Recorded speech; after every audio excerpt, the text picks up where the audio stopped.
This is A's Cast Live, your comprehensive look at the Oakland Athletics. And the pitch is swung on, hit the right field, hit deep. Whitefield going back at the track, over his head, and over the wall. Do you believe that? And 29 other MLB clubs. Ramirez with a drive to deep right, away back, goal! Hey, it's a bomb out there by the Rocks. And boy, oh boy, this third inning is now showtime. It is a Judgian blast. All rise. Here comes the judge. Join us as we take you inside the baseball universe, from humidors to spin rates to game-changing moments. We have you covered. Spend your afternoon with us next from the town, only on A's Cast Live. Here's Chris Townsend. How you doing, A's fans, baseball fans? Welcome to another edition of A's Cast Live. Today, from the field, we're back at it on a Monday. Scattered showers from Hurricane Hillary, which is now a tropical storm heading through, I believe, Nevada. Is that correct, Cody? Still going through Nevada? I hear in the southwest part of Texas. I'd have to check through with our Ace Cast Weather Center, but I thought that sounds correct. Will you get me my high-def Doppler? I wish we had the I was telling our interns, I wish we had the switcher that we use at your house, and we could just switch the camera over to them, and they're sitting at a desk. And, well, you know, Chris, we're tracking the radar, and it says that rain will hit. I want to get a poll today. I love Weather Channel when weather hits, especially hurricanes, and they're, somewhere in the Gulf or right off Florida, North Carolina. And you want to talk about legit reporting, right? You got these guys in these, super insulated rain suits. They're holding on to, poles. Behind me is the hurricane in the eye of the wall. They're, shaking. The palm trees are going. I love the Weather Channel during these times. What was it like yesterday? Really boring because they kept just showing, streams in Los Angeles. You expect, roaring rivers going through, mass flooding. Well, the flooding is all in the desert, right? Through Nevada. It's like San Diego. I grew up in San Diego. It's laughable, right? There's, any rain and people panic. San Diego got 2.5 inches of rain. And they were, panicking. They're scheduled doubleheaders all throughout the weekend. Panicking. And by the way, Padres will be playing tonight against the Marlins. But they were panicking that the tropical storm was coming. They got 2.5 inches of rain, where they desperately need water and rain. It is like now. Also, if you throw up in Ventura County, where my good friend Mark Podesta lives, they had a 5.1 earthquake to go along with the tropical storm. So, to anybody down there struggling, whether it's in the desert or it's in Southern California, there's certain places that got up to 8 inches of rain. We're rooting for you because we know that is not easy. But we're kind of getting scattered showers right now, but the sun is out. The tarp was never on the field, so this game was never in doubt. When I was driving up 880 today, I needed a little bit of wash on the car. Yeah, I do too. So I'm hoping that the rain kind of took care of that, made the gray car look a little better than it's been a little dusty. But for the most part, we are going to be good. And we got a lot to talk about today, a lot to get into with baseball. The great Ken Korak is going to be here at 4:15. Taylor Hearn, we've talked about him in the past. He's been a Ranger. He's been a Brave. He's been a Pirate. He was a Pirate farm guy, farm system Pirates. Who else? He's now Royal. Now obviously. Royal, yeah. By the way, speaking of the Pirates, we saw a guy come on the field with maybe the greatest hat I've ever. It hit me in the cardiac muscle. Go ahead. His hat said and I quote, "The Pittsburgh Pirates will be better next year." Remember, the show is all about Cody. This hat affected him. He saw this hat, and oh my God, it's a Pirate hat. It is a funny hat. It's almost like you got to bring the guy over and just show the hat. Yeah, it is a legit because it would work for a lot of different franchises. Oh, 100%, yes. Royals could be one of them. The Athletics definitely could be one of them. But yes, Taylor Hearn, his baseball story's, fine, but it's what he does, what his career could be after baseball. It's even more interesting. He's from a family of cowboys, which I can't wait to get into. Roxy Bernstein, our buddy from ESPN. Everybody knows Roxy, the great Cal Bear, will be joining us from the Little League World Series, the experience last night where you have Phillies cheering on a Pennsylvania team. So we'll talk to Roxy coming up at 5:15. And sometime, and this is the number one thing for you, A's fans, Lawrence Butler is going to be here today. It's going to be after batting practice, but the law dog, or LB, as I like to call him. We had a cool graphic up here on our banner. It said Law Butler, but it was in the Law and Order color scheme and the font. It looked really cool. Wonder if we're going to do that tonight. Sorry if I ruined that for Justin Marshall and his team. So I think we'll be all right. I think we're going to be okay. So Lawrence Butler is going to join us here. It's going to be right after batting practice. The Kansas City Royals come into town, by the way, and this is something that, I have talked about, and Lawrence Butler just passed right by us.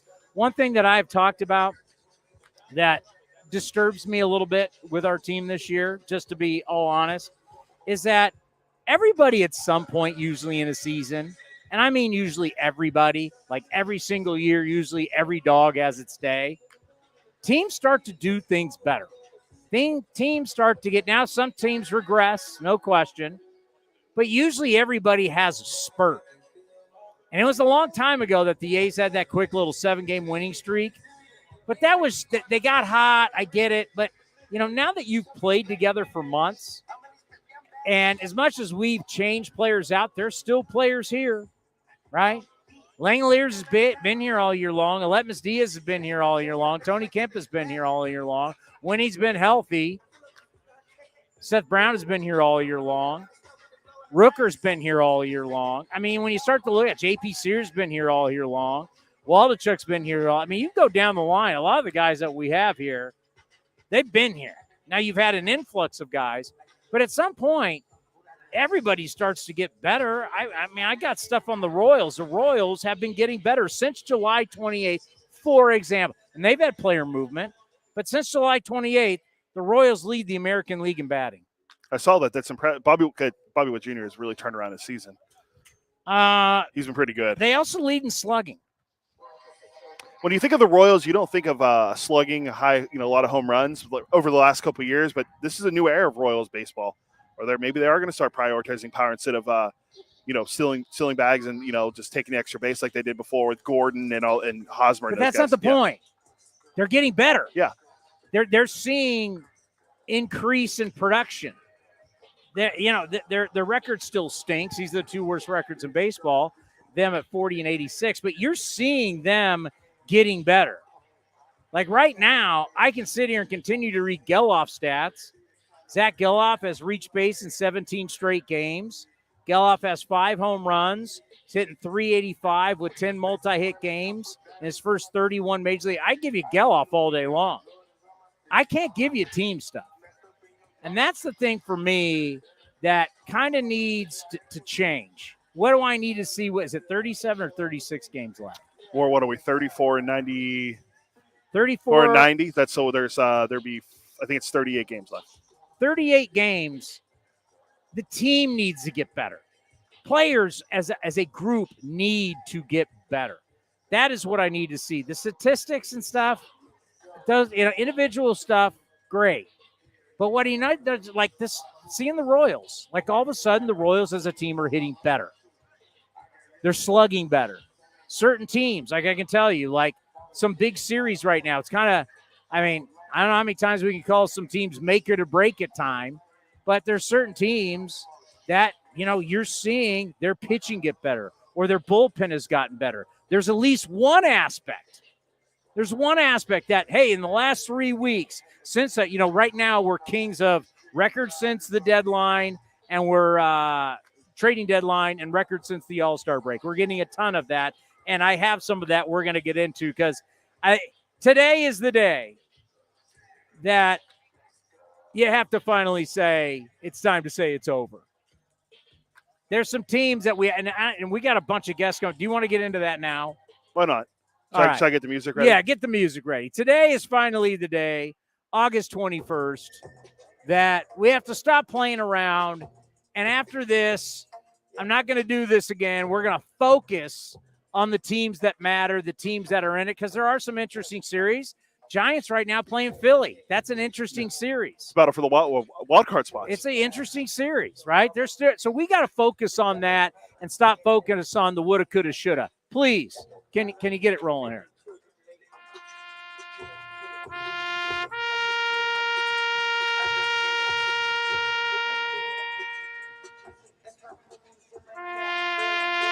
You know, we all start the season believing we have a chance. We all start the season thinking that what we did in the offseason, all the big checks that we wrote, the trades, the signings, what we did the year before matters. And then all of a sudden, the season starts and it plays out and it may not go your way. And you sit in this fog and you wonder why, with all the names that we have on the back of the jerseys, how are we not winning? How are we not better? Look what we did last year. But we're going to turn it around. And fans call into the post-game shows and they call into talk shows. Columnists who hardly ever show up will show up every once in a while and write articles because they got to do something before football season starts. We all want to believe that there's this magic switch that's going to be flipped for teams. Well, the reality is those teams are outliers who flip that switch. And on August 21st, it's time to say goodbye to some teams that we thought were going to be prominent players. Teams that we were talking to their personnel or we were talking to their people that work for their teams when we did all of our pre-shows on A's Cast Live in spring training, or we're at the winter meetings and everybody's talking about their signings. 3 teams over the weekend sealed their fate. And no longer will they be allowed to be talked about as, well, if they just, with 38 games left. The Los Angeles Angels of Anaheim of Disneyland. The Rally Monkey, it's time to put him back in the cage. It's over. The Angels over the weekend losing 2 out of 3 to Tampa Bay. They made their moves. They did everything they could. They made more moves than anybody. Since the trading deadline, the Angels are 5-13 after all those big moves. They thought they could bring in a bunch of guys and change the culture. Hasn't been able to happen. Mike Trout hasn't come back and saved you. You wonder if Perry Manassian, Phil Nevin, in the end, would have liked to have moved Ohtani. But they didn't. I said they shouldn't. Maybe I was wrong. It's time to say goodbye to the Angels. Their season is done at 61-64. The New York Yankees. And I'm going to have a big smile on my face when I do this one. The Yankees swept over the weekend by the Boston Red Sox. Do you realize that August 1st, 2022, the Yankees were 70-34?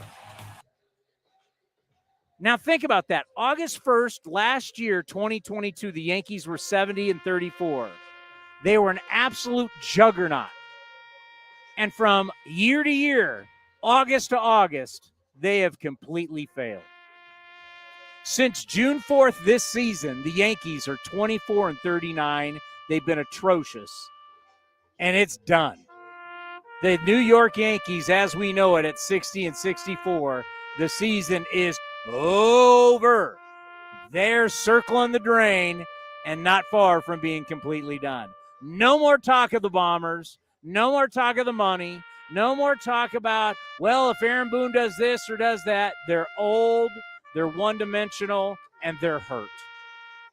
Now the big talk is, will somebody take all of Giancarlo's money, or how much money will the Yankees have to pay for you to take Giancarlo Stanton?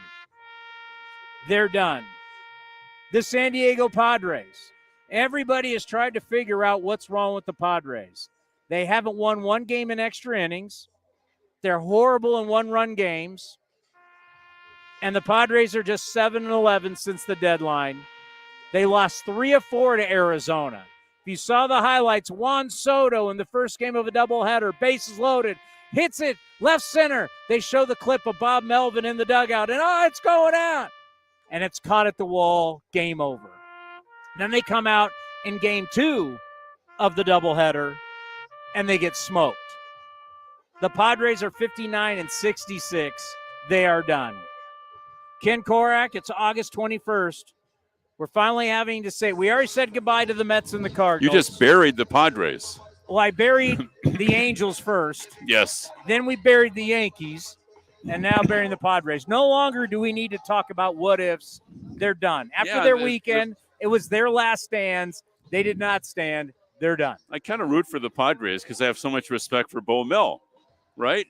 And then every time they kind of win a couple in a row, they lose 3 in a row. They haven't won more than 3 in a row all year. All year. So, yeah, I mean, I can't argue with you. I kind of still holding out hope that they might be able to get on some kind of run, but it's getting late, right? Yeah, so. Well, for me, it's now time for us on this show to stop talking about that because I think fans are tired. It's time to focus on legit teams. And the one team, if you look at all these teams that had like, when are these teams going to play better? The one team has been the Seattle Mariners. Yeah. The Seattle Mariners since July 25th, 19-5, tied for the best record with the Los Angeles Dodgers. All of a sudden, Mariner pitching, Mariner hitting, it's all coming together. Julio Rodriguez, in terms of Mariner hitting, right?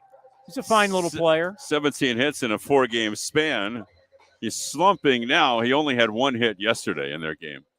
But they're a team that could make a run, I think, because their pitching is so good. Yeah. They have good young pitching. They have Castillo to lead the rotation. So I really like their ball club. We're going to see them, as you know, next week after the trip to Chicago. So, yeah, I mean, I think they're legit. I really do. Yeah. The other thing is when they traded Sewald, I thought, does that mean they're kind of throwing in the towel? This guy's like one of the best closers in the game. Not Jerry DiPoto. The A's haven't touched Sewald, right? The A's, it's like he sends Sewald out there and you're packing up your bags and going home. But they got a couple of players from Arizona for Sewald that have helped their club. So I guess they knew what they were doing. Yeah, during this great run, their bullpen ERA is 2.43. And since they traded Sewald, they're 10 for 13 in saves. So it hasn't hurt. And you talk about this 8-game hitting streak for J-Rod. He's hitting .527. Yeah, that's all right. Well, he's a guy that can carry a team. So if you're going to have a successful club and make a run, you need somebody who can carry your team. There aren't that many guys who can do that. He can carry a team. Well, one guy we're seeing that may be that guy for the A's. I mean, you've been around here a while, and all the great players you've seen. Just how do you put into context the start by Zach Geloff? Yeah, it's been great. I mean, we're conditioned not to go overboard because it's only been about 5 weeks, but everything he's done has been great. So it's impressive. He's impressive off the field. He brings a leadership quality to the ball club. So there's nothing you can say other than he's been outstanding. So the flip side of that is that Soderstrom got sent down today. And I think obviously the A's still believe that Soderstrom's going to be an impact player up here, but yeah, I mean, Geloff, he's kind of a 5-tool player right now. Yeah, right? He's got everything. He's played great defense. He can run. He steals bases, hits for power. So it's been fun to watch. Yesterday is a great example, and you just said it. Beyond the numbers is you're seeing this guy who is a leader. Leaders are not made, they're born. We know that. And yesterday there was a pop-up in the first inning. Diaz is looking up. He's not a natural third baseman, but he's looking up. Allen's coming in looking up. J.P. Sears, the pitcher, is like, is anybody going to call this? And finally, Geloff comes in from second base. This is the third baseman ball that said, get out of the way, I got it. Yeah. That's leadership. Yeah. That's taking the bull by the horn. You don't see it's stuff like that in sports. You can't teach that. After that play, you came racing into our booth during the commercial break. But, actually, Jordan's played a lot of third base in the minor leagues. So you need him to take charge in a play like that, right? I mean, luckily, and then there's infield fly roll, I think was called anyway. But Geloff, he bailed those guys out. Yeah. He really did. Could have been a disaster. Yeah, right. So he's not – some guys get up here and they're timid. They don't want to assert themselves. It's their first month in the big leagues. He's not timid, right? He's not afraid to assert himself, and that's winning baseball. I have no problem with Soderstrom going down. He's 21 years old. I am so tired of everybody calling everybody young, because right now when you get to be 23, 24, 25, you're right on the doorstep of your prime. You may be inexperienced, but I don't think you're young. Right. Soderstrom at 21 is young. Plus, he was a high school draft choice, so it wasn't like he came out of college. I like how he came up here and got the experience. He did. The thing that you have to almost every player has to deal with failure. So this is really the first time that he's struggled, right? He was hitting when he got sent down? 170? 167. Something like that. So how do you deal with that? We talk about it with Mark Kotze on the Manager Show today.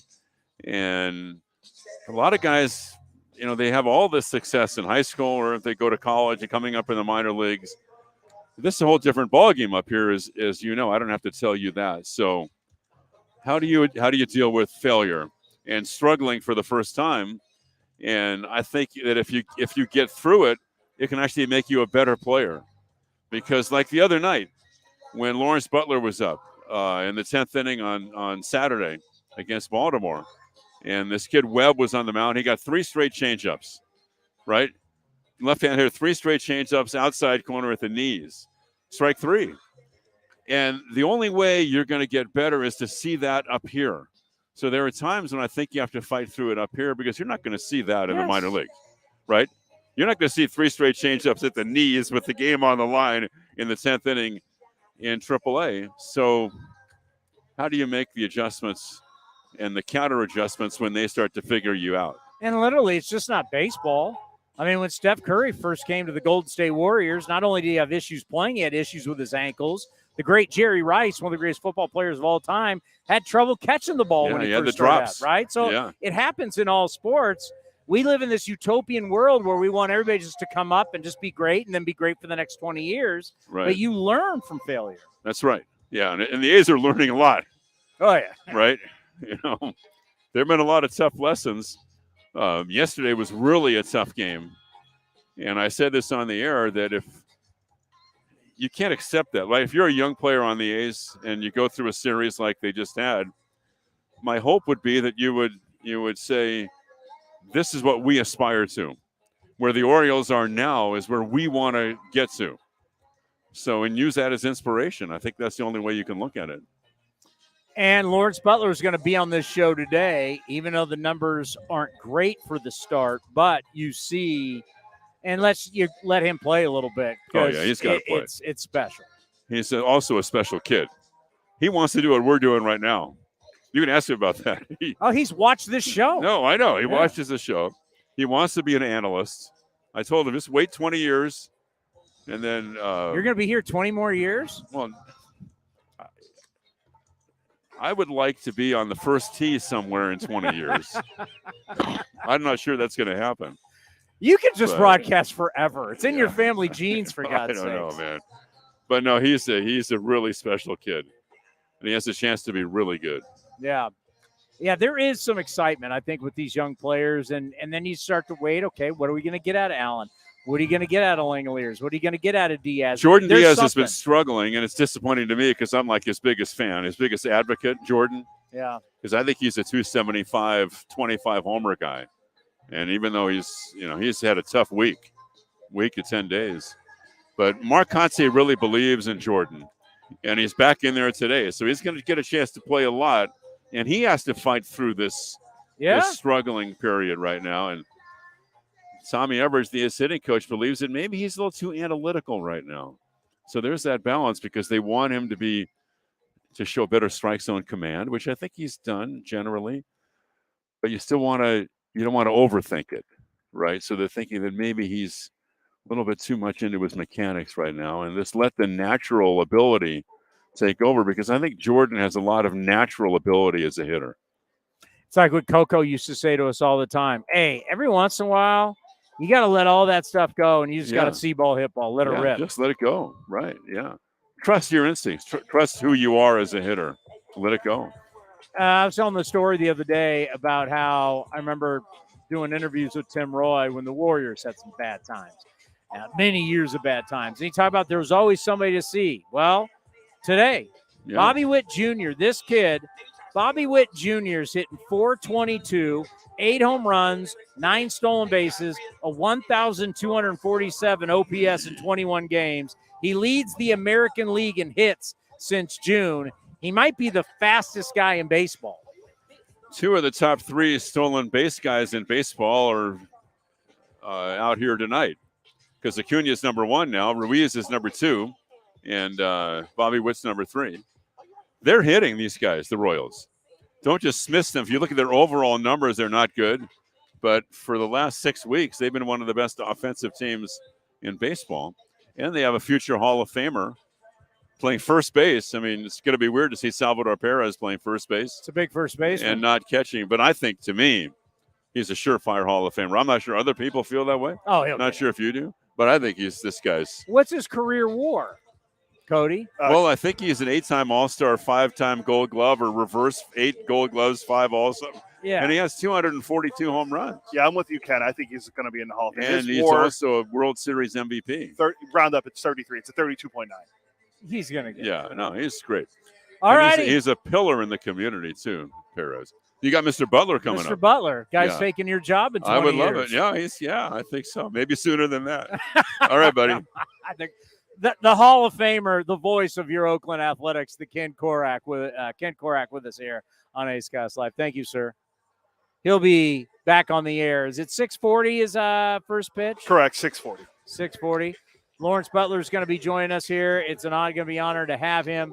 And that's how we do it on the field. We're able to switch from Ken Korak to Lawrence Butler. That easy. It's great to finally have you on the show. How we doing, Chris? I'm doing wonderful. How are things? I'm doing amazing now that I'm on the show. We're talking about greatness of Ken Korak leading into you. He was just talking about how, I mean, this is years from now. Hopefully something like 20 years from now, you want to be an analyst. I love to be an analyst, man. Y'all job looks so fun. Y'all get to come out here every day and just talk about the sport, analyze people. I know it's got to be fun. Well, think about what it would be like after you play for X amount of years, where your job is basically you tell the people what you see, because after all these years of playing professional baseball, you have a certain insight that people don't, and you're able just to tell everybody and show everybody, whether you're in studio, whether you're on a show like this, or you're up actually during the game. You'd be great at it. I'd be amazing at it, I think. I think I could tell the people what I feel like from my point of view, to give them from like a recent player's point of view. So I have a lot of fun doing it. I have a lot of fun. All right, everybody has that moment when they first show up. Some people have had it like when they drive up. Some people have it when they're playing against a certain player. What is that? Oh, my God, I'm in the big leagues. What was that one moment like, I'm here? I would have to say in first series, Nationals, the second game, I was just in center field.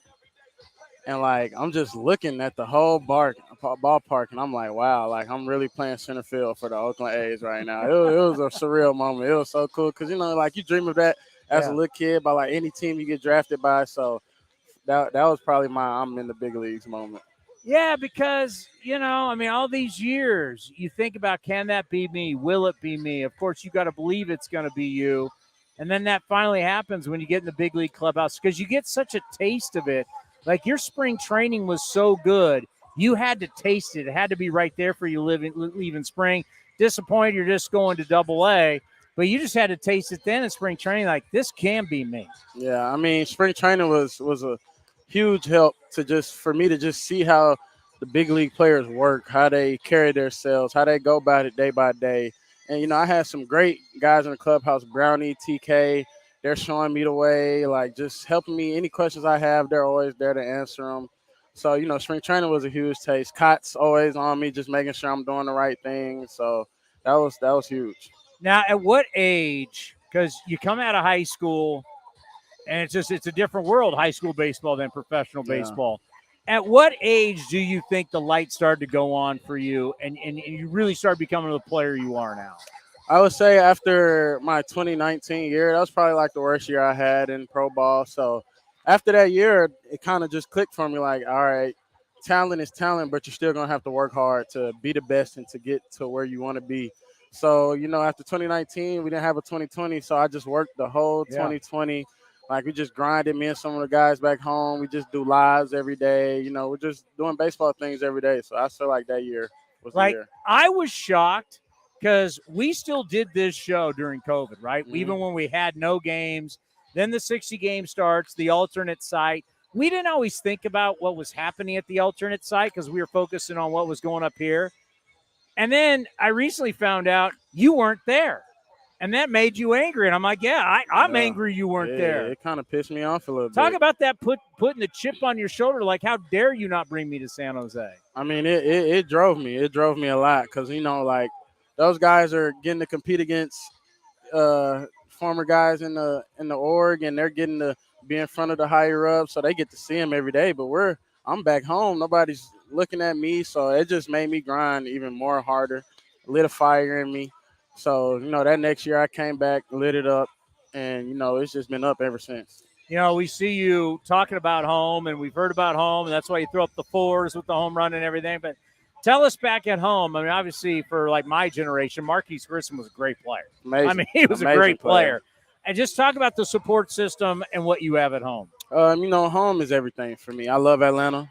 You know, Marquise Grissom plays a huge part in my development and where I am today and my knowledge because, you know, without him, I probably wouldn't even be here or know the things I know today. You know, he's just huge. He always gives us, like, before we work out, gives us a 30-minute speech every day on just life, baseball, you know, how we can better ourselves on and off the field. So, you know, he's a huge part. You know, I got a great group I work out with, too, back home. Cam Collier, Chandler Simpson, he leads MILB in stolen bases. Michael Harris, you know, Cabrera Weaver. You know, we got a great group. Tink Hintz comes out there, too, sometimes. So we have a great group down there on us. So I bet everybody's buddies. I bet it's a competitive group. Oh, we get after it. Like we'll be hitting on a hill, and like he says, like the top of the hill is like 50 points.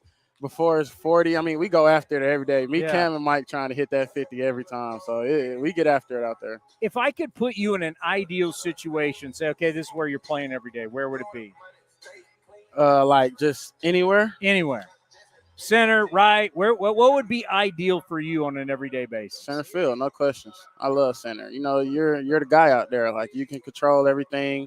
You just when you call the ball, they got to get out your way. Like you can just take control of the game, and really you can be a game changer. You know, the guy in center field has a lot of pressure on him, but pressure makes diamonds. So I'm ready for it. Well, also you're the captain out there because you can help set the right fielder to the left fielder. Back in the day, Willie Mays, before everybody had cards and do it, Willie Mays actually positioned his guys. Oh. And center fielders, you know what the pitch is coming, so you can kind of anticipate. Yeah. If you know the batter, you know the pitcher. Exactly. You don't get that in right and left field. Nah, seeing right, you kind of just got to look at your center fielder the whole game. Like, all right, which way are you moving? All right, you got the card, but sometimes the center fielder might know a little bit more than the card does. So he's like, all right, this is a slower pitcher.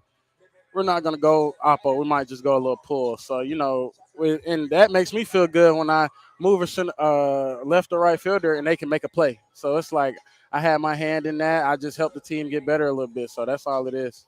Give us your scouting report and what you think is Zach Geloff's game. Amazing player, has style. You know, he's just unbelievable. Come up here, lit it up, lighten it up still. Good glove, athletic, steals bases. I mean, you would say he's a 5 tool, but I think he's a 6 tool because he also has the great baseball IQ with him. Yeah. So, I mean, that kid's unstoppable. He's an unbelievable kid, unbelievable teammate in the clubhouse. I love Zach. He's like one of my best friends now. So, he's going to be here for a long time. He's got it. He has the it factor. He for sure has the it factor. Like, that's a superstar in the making right now. Y'all heard it here first. He's going to be an all-star. Multiple-year all-star. Like, there's that leadership to go with all these tools and all the things that he does and hitting the ball everywhere. There's that leadership that he's got. Yeah, Zach's for sure one of the leaders now. He's, you know, he comes in, does it the right way, gets his work done every day, always in the weight room, always trying to get better. You know, so I just, like, when I come up here, I just kind of follow him, see what he does, and just try to mold to be a player like him. You brought up New Oakland in spring training, and everybody loves that, the young kids coming up together, because we see that in certain organizations. What's it now like? I know Tyler just got sent down, but what was it like to have all you guys in the big league clubhouse looking around like we're finally here?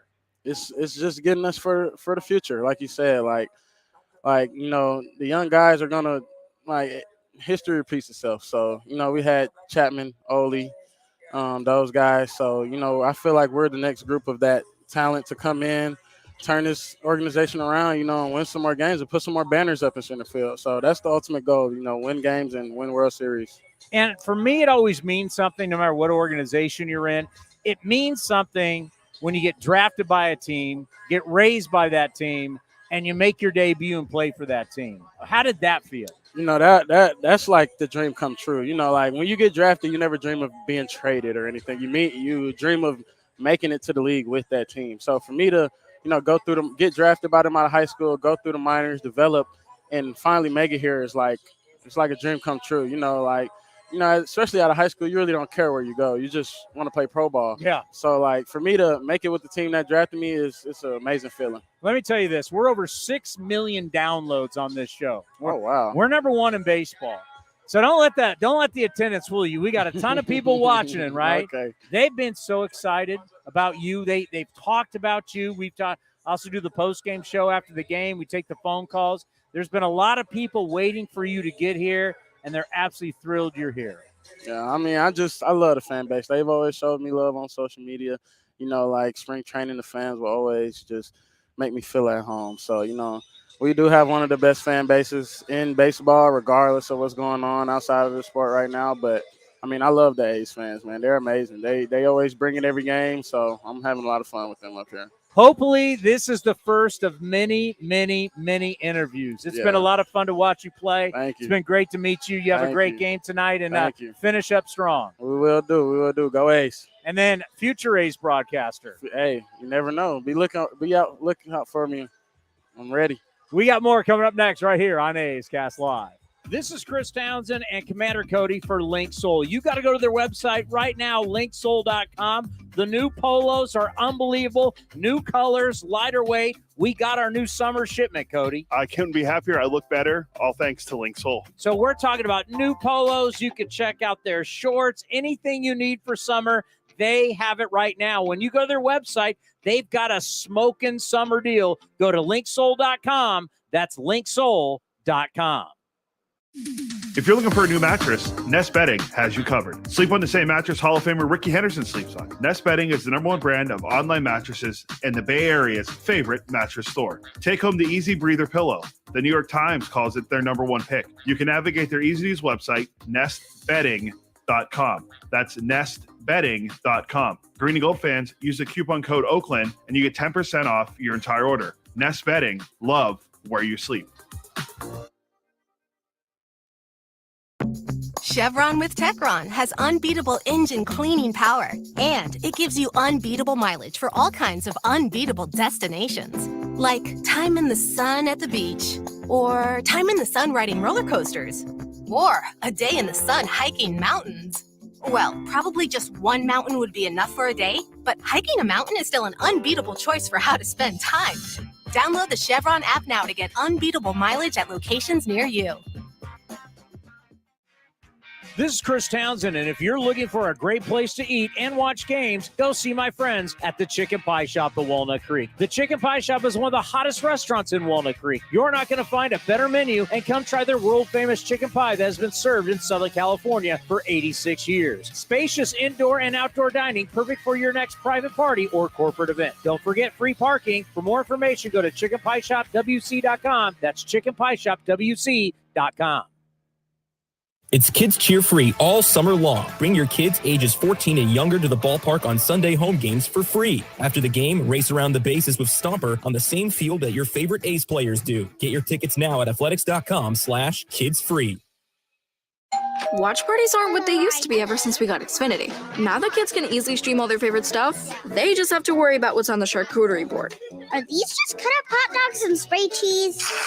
The best way to stream your favorites is on the Xfinity 10G network. Now through September 6th, get Xfinity Gig Internet for $25 a month for 2 years with no annual contract when you add Xfinity Mobile. Switch today. Requires paperless billing and autopay with stored bank account. Restrictions apply. Taxes and fees extra. Xfinity Mobile requires Xfinity Internet. After promo, regular rates apply to internet service and Wi-Fi equipment. Actual speeds vary. Summertime is golf time in the Bay Area, and that means it's time to enjoy the beautiful vistas, 27 holes of championship golf, and all the amenities that Cinnabar Hills Golf Club has to offer. Cinnabar Hills gives you a variety on the course and in their amazing grill. They're ready to give you an incredible experience for any family, business, or social gathering. Nestled in the quiet hills of San Jose, summertime fun awaits you at Cinnabar Hills Golf Club. Learn more at cinnabarhills.com. That's cinnabarhills.com.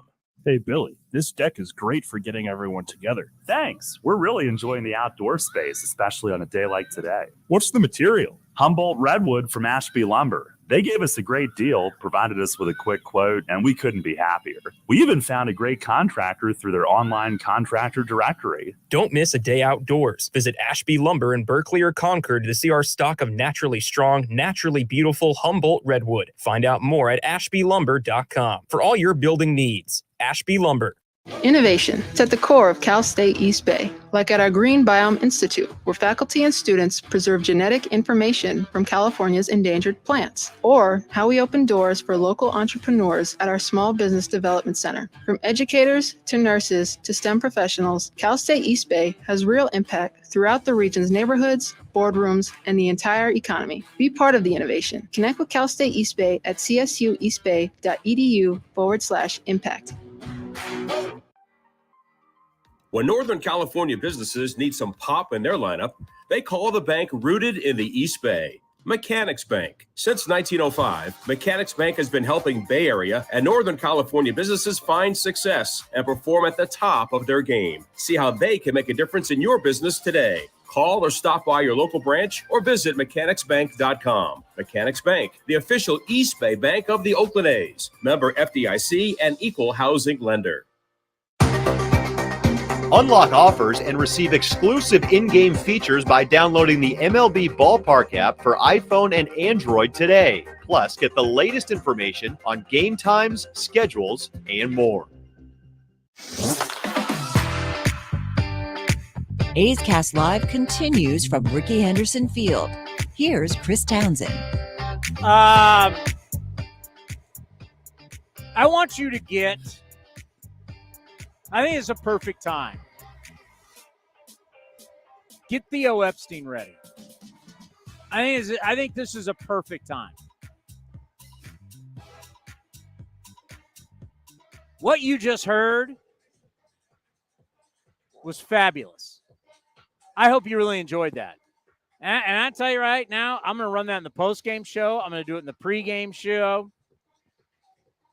Because what you just heard from that kid, what you heard him just say about Geloff is what I'm about to play you. So I talk about all the time at night, you know, I'm a night guy. Some of you like to get up at crack of dawn and go work out and have your, you meditate or you do your Pilates, whatever the hell you do in the morning. I'm sleeping. That's me. I meditate in the morning. Spencer, the dog, and I are sleeping. Get the kids out of the house. Get the wife out of the house. Spencer and I are out. And I traditionally like to just wake up. I don't have an alarm. I just wake up.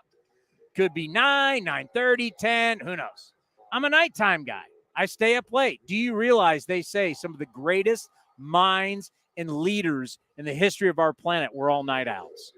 Yes. Winston Churchill was a night owl. I used to never sleep until I took this job. Now I sleep. Night owls, the great men and women of this world. Well, I'm a night owl, right?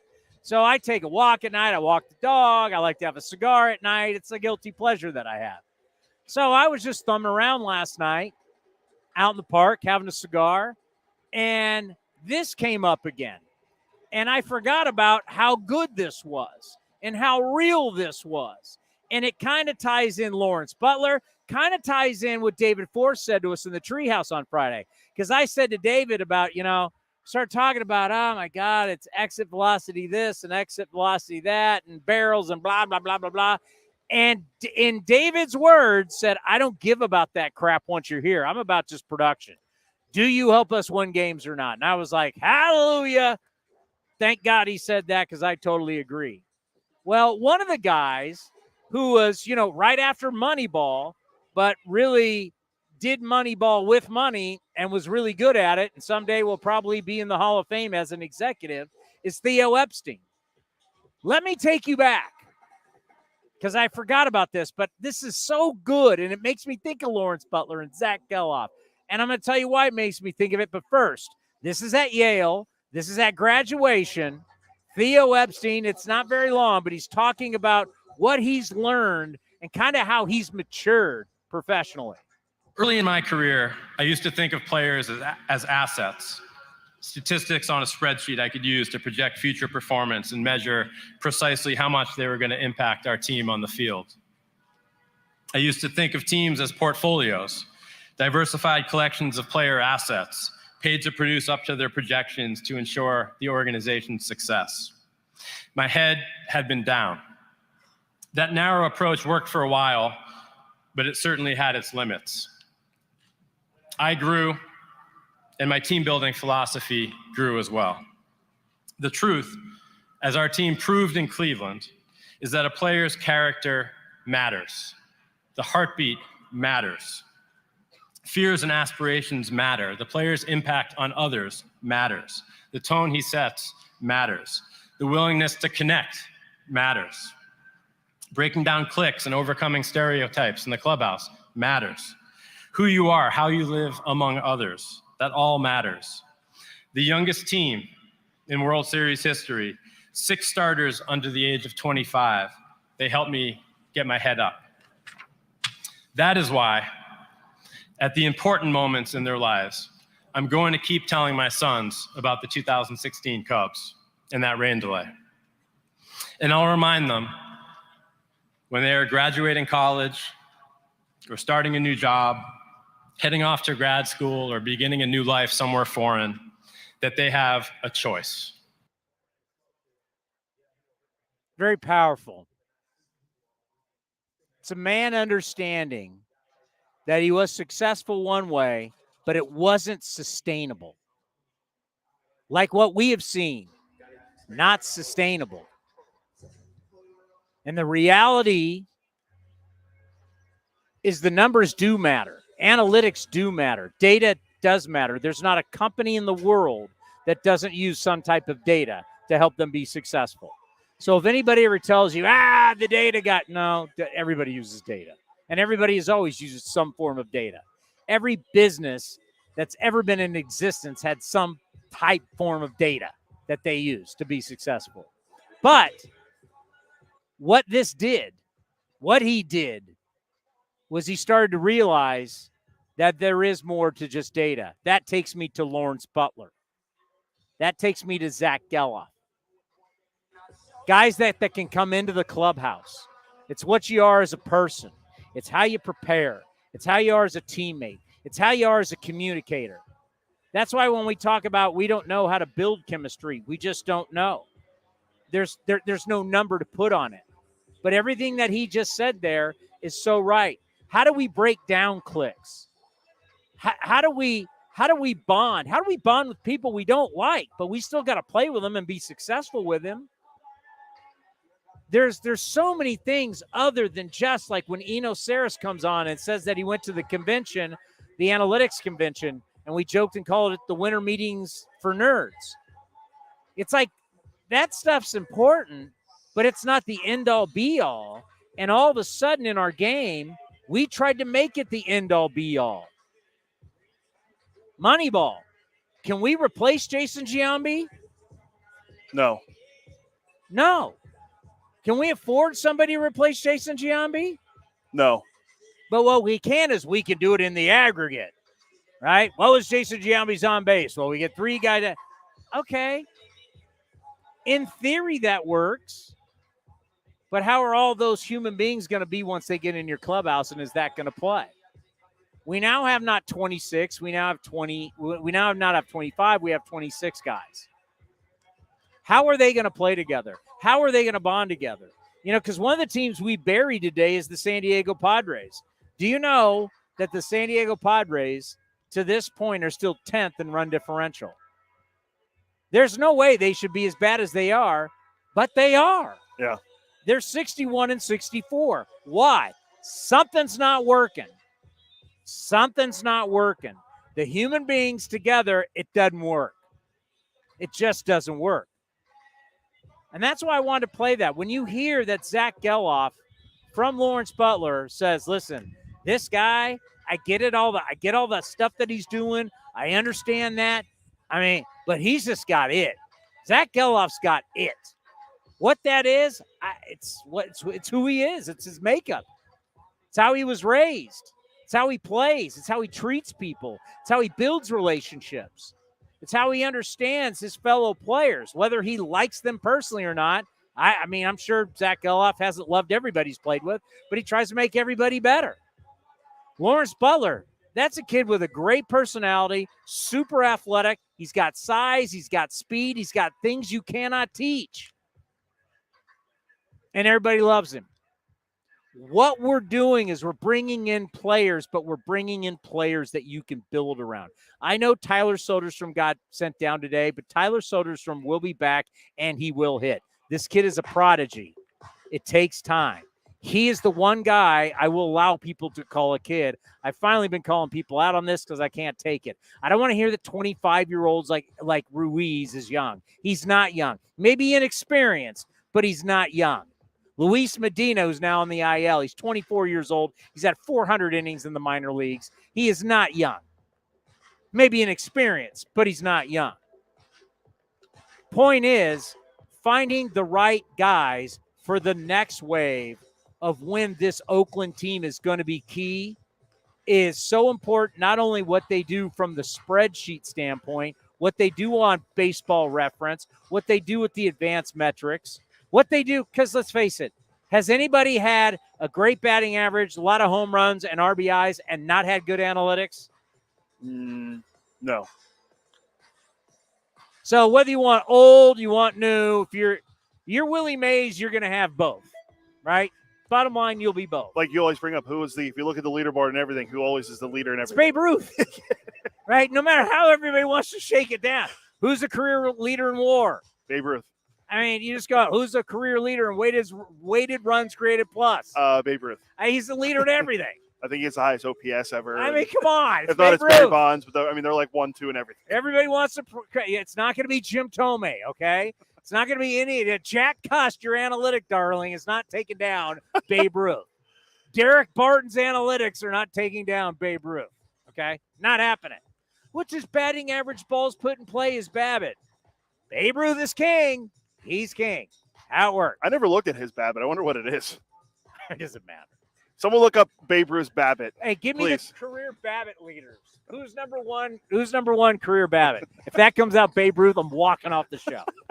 But I thought that was a great tie-in. I knew I wanted to play that today. I just didn't know when we were going to be able to do that, but that was great because you listen to Lawrence Butler and you go, I like this kid. And I just don't like him because he's ours. He could be playing for anybody. He could be playing for the Royals. You'd go, you know what? This guy, 6'3", whatever he is, 2-something, 210, 215. 210, I think it said on Baseball Reference. I mean, 340. 340 for Babe Ruth. Who's number one? They're efforting. I mean, they have a laptop in their lap all day long. You think they'd figure stuff out faster. Dan Patrick guys and Rich Eisen's guys get it like that. Our research staff, we need to work on that. Who? No. All time. No look. Who did he say? Bryce Harper has the highest for current players. It's like, what was it, 377? 377 for Bryce. That's pretty good. Well, Babe Ruth 340. I mean, we'll get the all-time. Babe Ruth, if Harper's 377, I mean, it's pretty. He always has a good. I mean, even when he's not hitting home runs, he still puts the ball in play. Rod Carew. Oh, the great Rod Carew. 408. Wow. 408. What are you, 7 batting titles, Rod Carew? Yeah, that sounds about right. MVP. Tony had 8. Boggs had like 5 or 6. It's 400 is balls put in play batting average. Babbitt. Rod Carew was over 400. I'm not. Do you remember watching Rod Carew? I saw, yes, with the highlight. Yeah. I mean, remember, I was when he would have been playing. He's probably done by the time you were born. If he wasn't, it was when he was playing for the California Angels. Yes, for me, Rod Carew was a California Angel. He was not. And when you talk about versatility, he played all over the place. Played second, played first. When he won the MVP, he was in first, played in the outfield, stole home all the time. Rod Carew's one. We've had Rod Carew on the show. Friend of the program. God. What was that? That was we had the book come out. Was it 21 we had him on? I mean, when people ask me about that stuff, I always go, my favorite guy that under the radar, great pitcher in the 60s, 70s, 80s, Louis Tion. We had Louis Tion on this program. I took a picture. Have I told the story about going to Target Field with Brent Musburger? Yes. Where I had Brent Musburger take a picture of me with the great Rod Carew. We had just had Rod Carew on. And can you imagine, but no one knows, right? They're like, just when we got in the game, we were mobbed because once people found out Brent Musburger was there. But Brent Musburger's taking a picture of me, and I'm up with Rod Carew, the statue at Target Field. I need to get there. I heard that stadium's great. Oh, it's incredible. Except for April and May when it's still snowing. Yeah, it's cold. Yeah, Midwest, no joke. Upper Midwest, extremely no. Like when I got to do a game at Lambeau Field, it was 70 degrees. I knew I was lucky. Oh, that is pretty warm. We were walking around in shorts for 2 days. Well, this had to be early in the season. Yeah. This wasn't December or November. It was right before the start of fall. It was a nice, and they were all laughing, boy, man, you guys lucked out because you can be in the frozen tundra. By the way, just real quick on the Raiders side, one of my friends is a Raider fan. He goes, "Hey, I know it's preseason, but Raiders look good." I'm like, "Oh God." Jimmy G looked good last week. First, huh? Jimmy G. I can't even believe I'm rooting for Jimmy G. I used to rip Jimmy G to all my Niner buddies. Now I'm like, the Disney Prince is now in Vegas. Hey, all I know is small hands Kenny Pickett week 1 against the 49ers. He's thrown 2 incompletions in preseason. Just throwing it out there. What's right? Wait, Alex Smith, you got small hands? Oh, I think his hands are smaller than Alex Smith. Don't matter. You don't want to be that guy. Kenny Pickett, Kenny sneak it. Kenny stick it, lick it. But back to the whole. No more Babbitt talk. There's a great book, Vince Lombardi, When Character Matters. Character matters, man. It matters. How people view you, how people play with you, how people work with you. Character. And that's what Theo, that's where, and you know what? That's kind of got thrown. I mean, Billy Beane understands that, and the A's kind of got thrown out of the bus where they act like they didn't care about people. That's not fully true, knowing Billy all these years, and it's definitely not true because David will tell you, of course, it does matter. And this new. I mean, when they knew they had Billy Butler and Danny Valencia problems, they knew, like, this ain't going to. Yeah, ever since I've been here, and even prior to that, there's always been good high character guys in the clubhouse. We never heard any issues. Even now, with the team with 34 wins, there's still a lot of guys. And I mean, Jace Peterson told Ryan Spielberg, as we talked about the other day, he told Spilly that it's a great clubhouse. All those guys in there are great.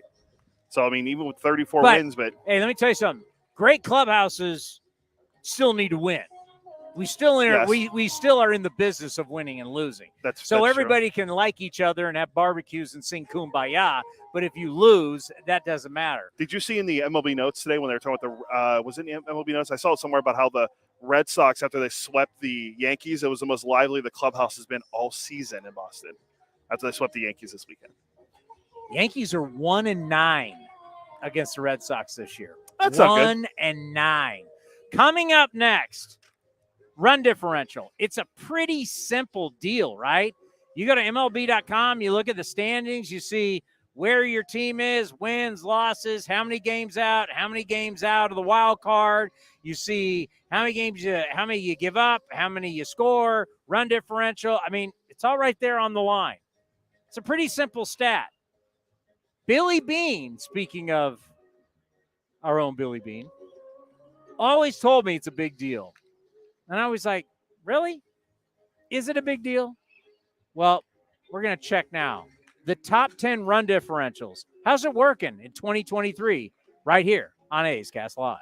This is Chris Townsend and Commander Cody for Link Soul. You got to go to their website right now, linksoul.com. The new polos are unbelievable. New colors, lighter weight. We got our new summer shipment, Cody. I couldn't be happier. I look better. All thanks to Link Soul. So we're talking about new polos. You can check out their shorts. Anything you need for summer, they have it right now. When you go to their website, they've got a smoking summer deal. Go to linksol.com. That's linksol.com. Chevron with Techron has unbeatable engine cleaning power, and it gives you unbeatable mileage for all kinds of unbeatable destinations, like time in the sun at the beach, or time in the sun riding roller coasters, or a day in the sun hiking mountains. Well, probably just one mountain would be enough for a day, but hiking a mountain is still an unbeatable choice for how to spend time. Download the Chevron app now to get unbeatable mileage at locations near you. If you're looking for a great place to eat and watch games, go see our friends at the Chicken Pie Shop of Walnut Creek. The Chicken Pie Shop is one of the hottest restaurants in Walnut Creek. You're not going to find a better menu, and come try the world-famous chicken pie that has been served in Southern California for 86 years. Spacious indoor and outdoor dining, perfect for your next private party or corporate event. Don't forget free parking. For more information, go to chickenpieshopwc.com. That's chickenpieshopwc.com. Unlock offers and receive exclusive in-game features by downloading the MLB Ballpark app for iPhone and Android today. Plus, get the latest information on game times, schedules, and more.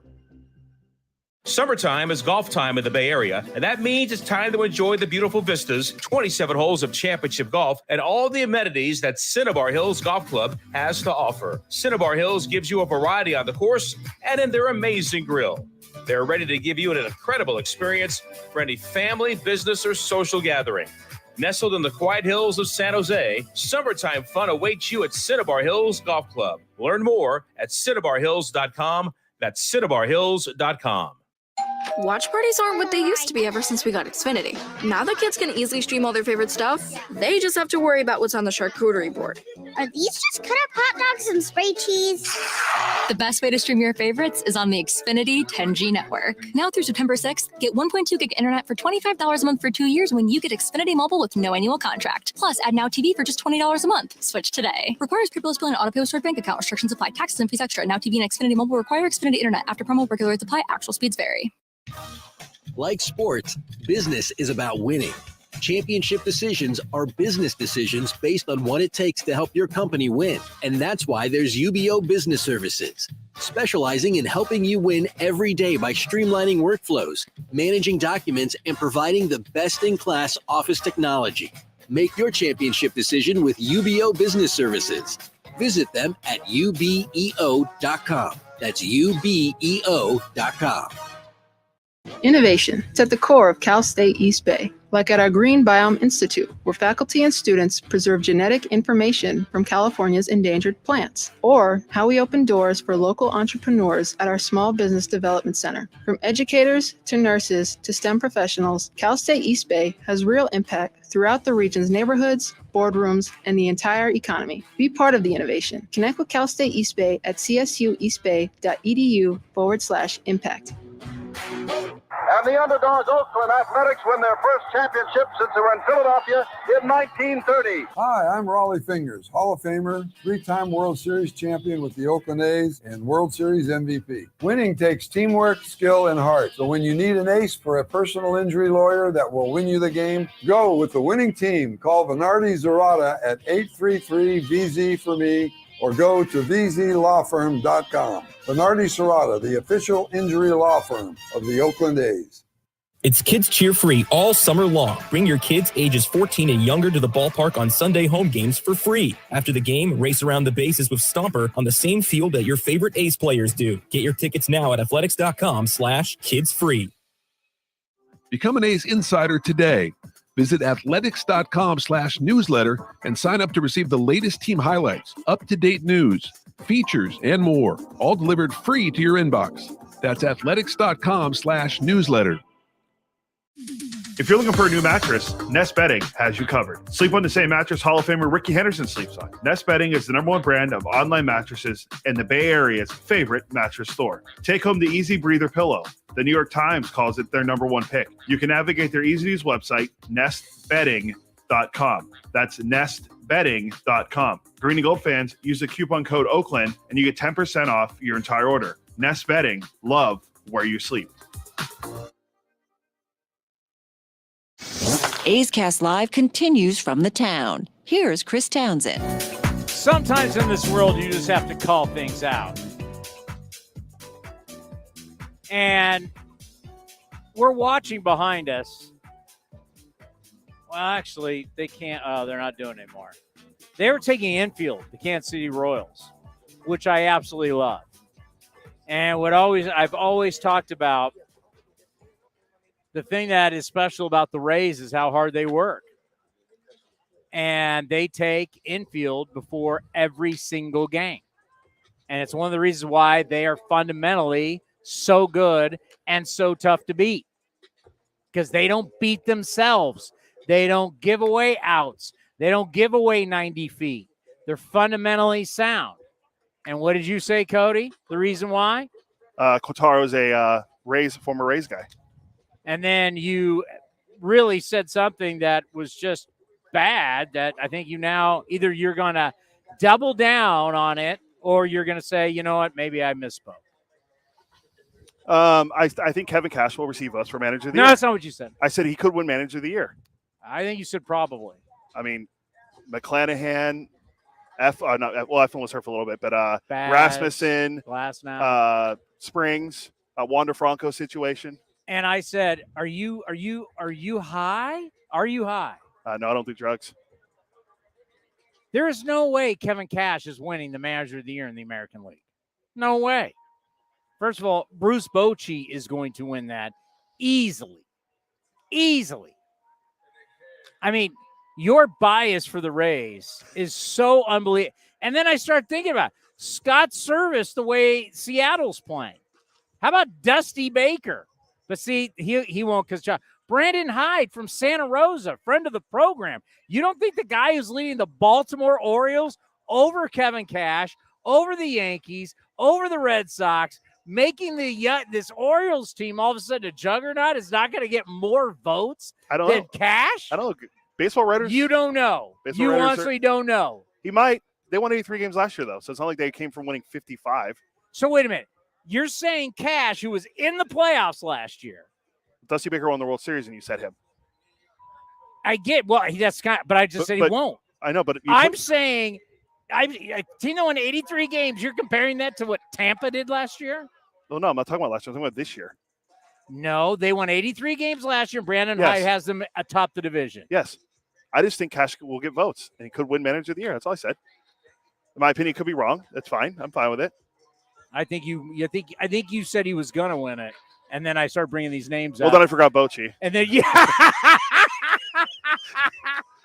I still think Cash look will at get it votes. back up. You went off the mic. He's like, yeah, Cash could probably win the Manager of the Year again. You fraud. No, he's not. Bruce Bochy's going to win it. And you know what? It may not even be Bochy. Probably could be Brandon Hyde.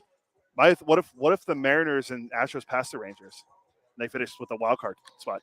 I think he'll still win it, but Brandon Hyde. Probably be Hyde. Well, what if the Rays win the division? I still think Brandon Hyde. Well, you know who's not winning it? Cash. Aaron Boone. Ooh, wow. I'm trying to bring it to your what you were talking about, run differential. Oh, run differential. All right. These are the top 10 run differentials for people. If you think run differential is something that you should look at. Number 1 in run differential is Atlanta. They're pretty good. Number 2 is Texas. They're pretty good. Number 3 is Tampa. Having a good year. Number 4 is the Los Angeles Dodgers. Oh, I thought you were going to say the Angels. Dodgers pretty good. Number 5 is Houston. Good year. Number 6 is Baltimore. Good year.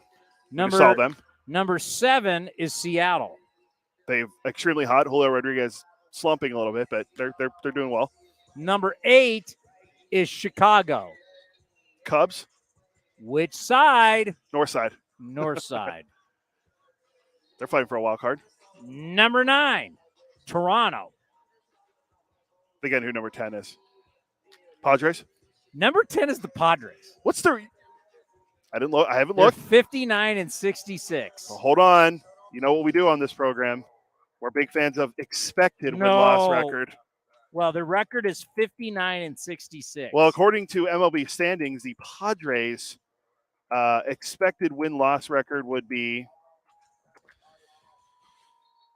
59, 60, 69 and 56. That's a 10-game improvement. Haven't won an extra innings and have the worst record in one-run games. But the top 9 teams in run differential, they all are in the playoffs or right in the playoff hunt. What does that tell you? It's a pretty simple stat. What do I score and what do I give up? It's that simple. Yeah. What do I score and what do I give up? And how often do I blow teams out? And Atlanta is just unbelievable. Sorry, I'm dealing with the Royals. They said they're trying to grab Hearn. He's out running in the outfield. You know what? You could tell him. I can move him. I don't think we need him. So maybe try for tomorrow. Well, their message was he's currently running in right field. He knows we're after him, so hopefully he's done soon, and I'll get him over to you. Well, we're running into a problem. What Roxy knows. I would say just reschedule him or just. All right, let me deal with this. Yeah. Another thing that I saw today that I thought was super interesting, and I got a chance off the air to talk to David Force about this for the first time, and I think what we're really going to start to see down the stretch here is we're going to really start to see the Shohei Ohtani talk about contracts. And I saw a conversation about it today, and the amount of money that could be out there for Shohei Ohtani. I want to get ahead of this before anybody else because we're going to start investigating this. I do not believe this is something a front office can deal with alone. This is something far bigger than that. I think you have to realize the amount of money that he is worth to you, from domestic to international money. It's like a player we've never seen. He is truly the first international superstar we've ever had in baseball. I mean, am I right saying that? Have we ever had an international baseball star? This guy's like an international sensation. Yeah, I mean, Ichiro was good, but I don't think he's nowhere near the level he's nowhere near the level Ohtani is. And then Ichiro was big. I'm giving his due, and he's going to be in the Hall of Fame. But I'm talking about an international star to where it's beyond just Japan and America. Like a lot of people worldwide know who us shot. And part is kind of like what Jordan did. Well, it's kind of like Bird Magic. Bird Magic came along. David Stern used what they did in college, and the fact that one went to Boston, one went to L.A., made that the centerpiece of the league, and then signed a big TV deal with CBS and changed the NBA forever. A lot of people may not know this, but the NBA Finals used to be on tape delay. Not anymore once you got Bird Magic in the league. Then Jordan shows up.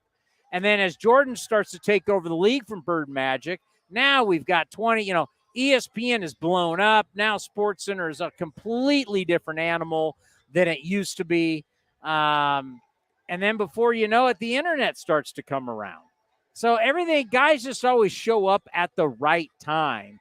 And Shohei Ohtani is truly showing up at the right time when we are able to watch games anywhere, anytime, any type of device. I asked David Force about this and this was off the air because we were going to talk about from the A's situation, but I was like, how much help would a front office need? You're going to need to bring in some consultants. You're going to need people that understand international business, how you're going to sell him, who you're going to sell him to, how do you project that? What do you think the sales are? Because you can say, okay, how does he affect my ticket base? How does he affect merch? How does he affect this kind of stuff? But the advertising dollars that we know that he has the ability to bring in, it really is fascinating. And that leads me to this. What percentage of your payroll do you want to have on one guy? What do you think the number should be? You got 26 guys. You got a payroll. You make a pie chart. How much of the pie, the entire pie, a sliver of pie, do you want one player to be? The percentage of your payroll. What's healthy? Well, you don't want majority of your payroll being so one guy. I don't know.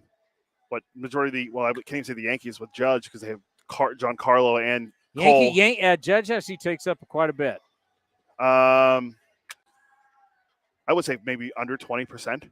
Well, there's no one above 20. Okay, so 10.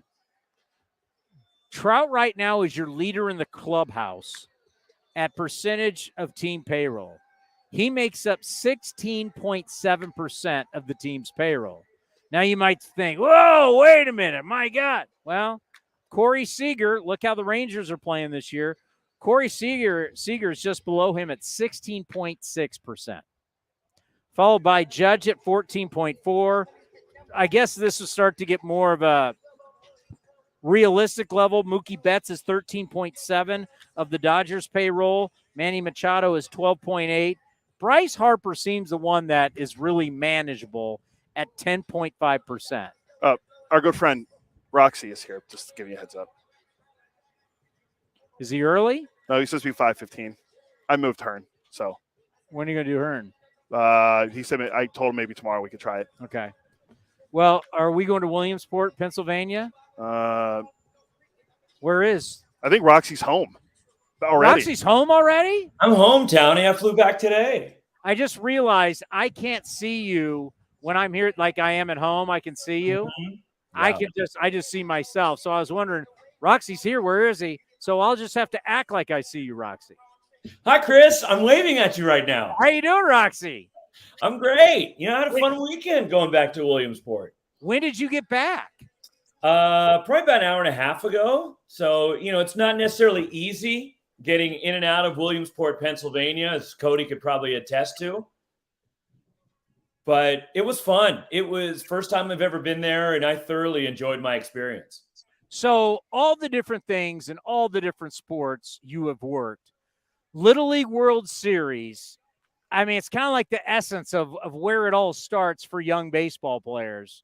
How do you compare everything you've done to the Little League World Series? Well, it's funny because I was talking to Rob Thompson, the Phillies manager, yesterday before the game at historic Bowman Field, the Sunday night game. And just the reaction when they walked into the stadium on Sunday after they flew in, and they went straight to the ballpark to watch the team from Media, Pennsylvania play. And it just lifted everybody up. And the Media team was losing at the time. The Phillies walk in, there's Trey Turner, Bryce Harper. They're cheering for the team. All of a sudden, awesome. Yeah, rally time, right? Yeah. And it just seemed to lift everybody up. And Rob was telling me, it took me to the grassroots. This is what baseball is about. It's not a business. It's just kids playing for the love of the game and what baseball is. And he just soaked it all in. He'd never been there before. He was there with the Phillies, but he didn't go to the Little League World Series the last time because he had some work to do, and he was just, the hitting coach at the time with the Phillies.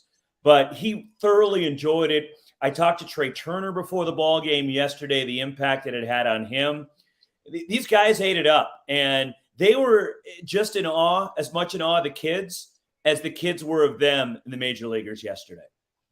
All right, so just what is it like? Because Rosenblatt, how they got rid of Rosenblatt. They built the new stadium for the College World Series. The whole town, it's big business. It was always big, but now it's big business, the College World Series. Is it similar to that? What's the town like? What's the vibe like? Take us through. There's some similarities.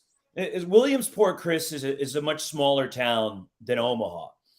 But the way that community in the city embraces the event, they have the stadium, which is nestled up at the base of the foothills, and they don't use it for anything other than the Little League World Series every year. Like, for example, the Williamsport Little League doesn't play there when they have their regular season games. They have another park in which they play at.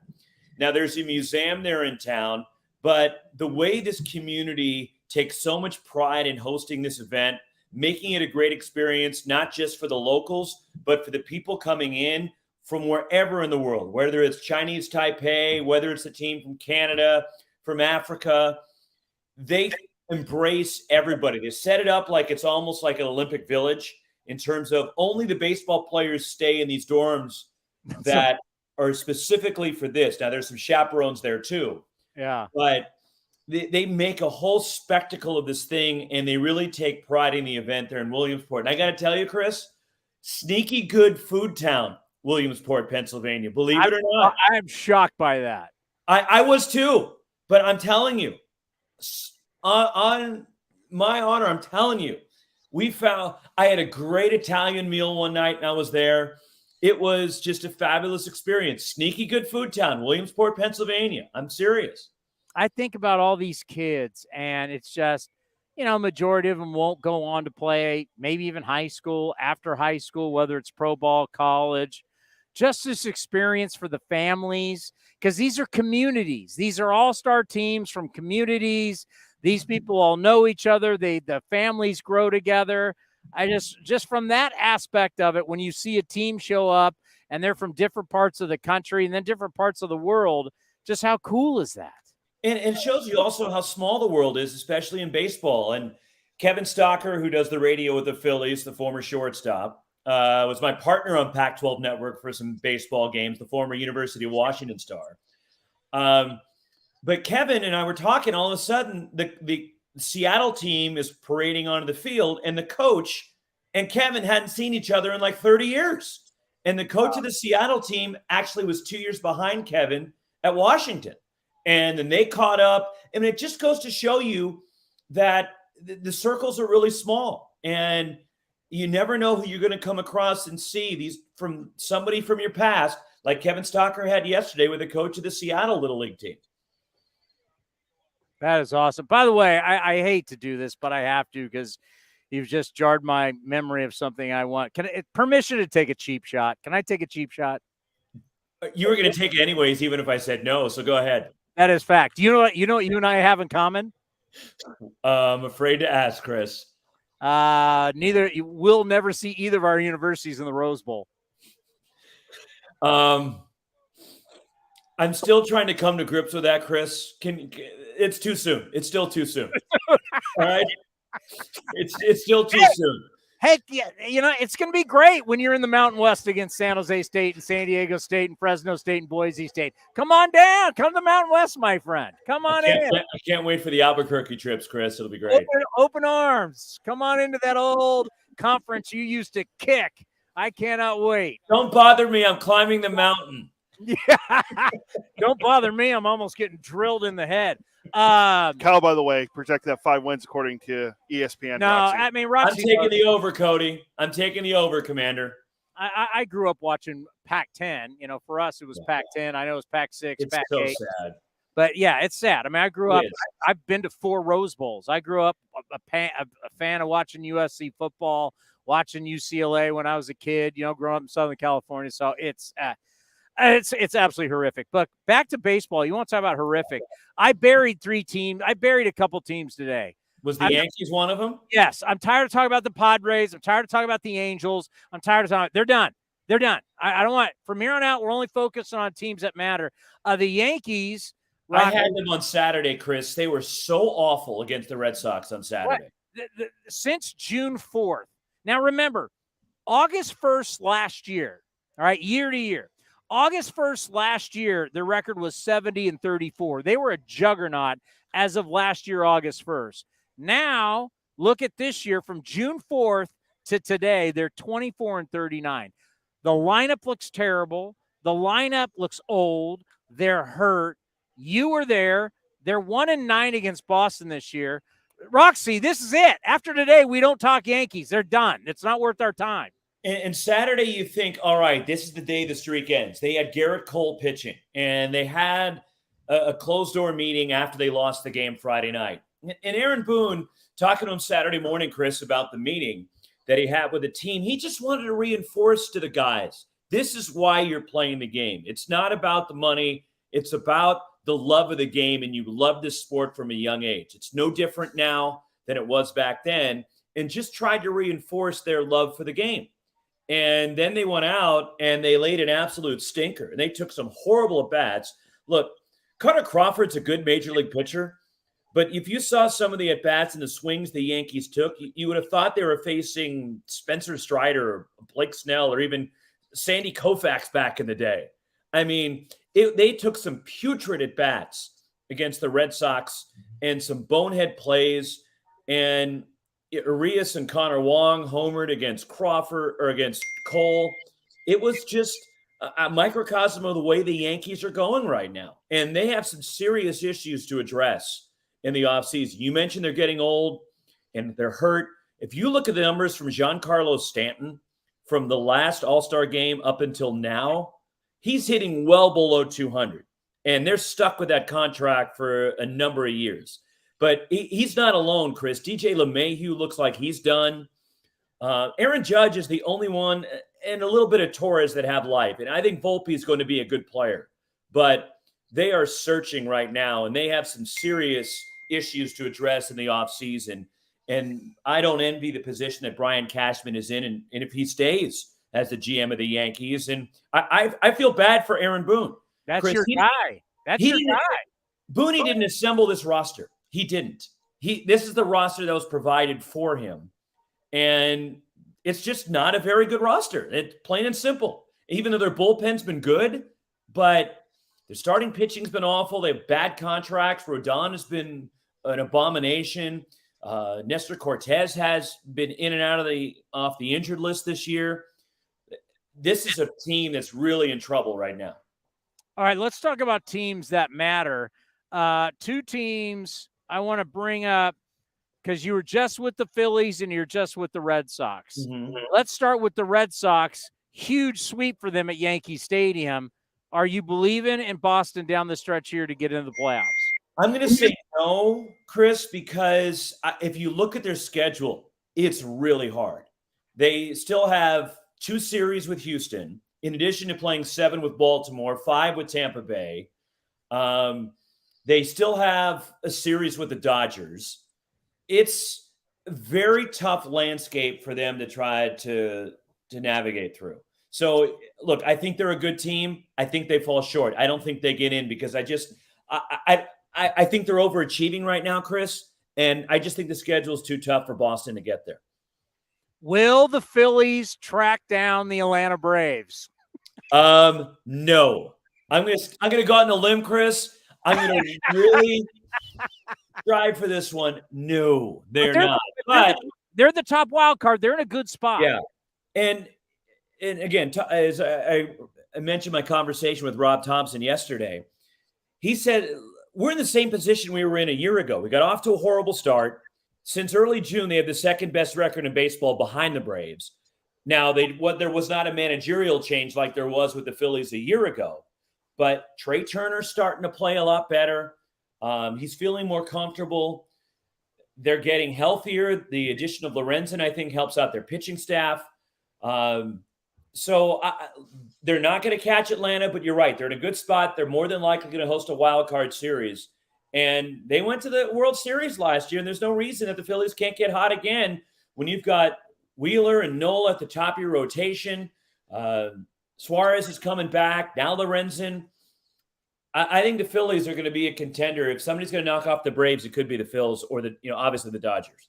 Well, you had Bryce Harper there rooting on the Little Leaguers, and I can't tell you how many times looking in the notes, Bryce Harper hasn't homered in X amount of games. It's just like where do you think he is coming back?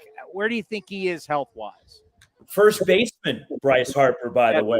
Yeah. Who actually looked okay at first base. It's still a work in progress.